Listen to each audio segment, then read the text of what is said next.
ঝর্ণার পানিতে গোসল করার জন্য আমি একটা গুহার ভিতরে আসছি। দেখুন কি ভয়ানক।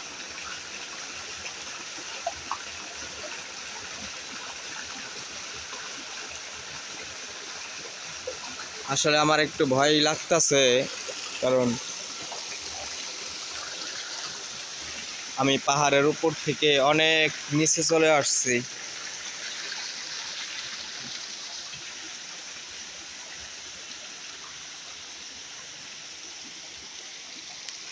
আমি পাহাড়ের উপরের সাইডটা আমি আপনাদেরকে একটু দেখাই, দেখলে আপনারা বুঝতে পারবেন আমি কতটা গভীরে আসছি।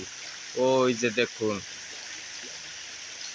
পাহাড়ের উপর দিয়ে হচ্ছে রাস্তা, আমি অনেক নিচে চলে আসছি একটা গুহায়।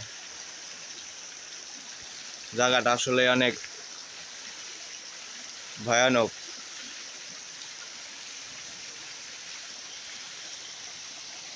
পানিটা এদিক দিয়ে এসে আপনার এদিকে চলে যাচ্ছে। এই যে দেখুন, একবারে কি ভয়ানক ভাবে চলে যাচ্ছে এভাবে।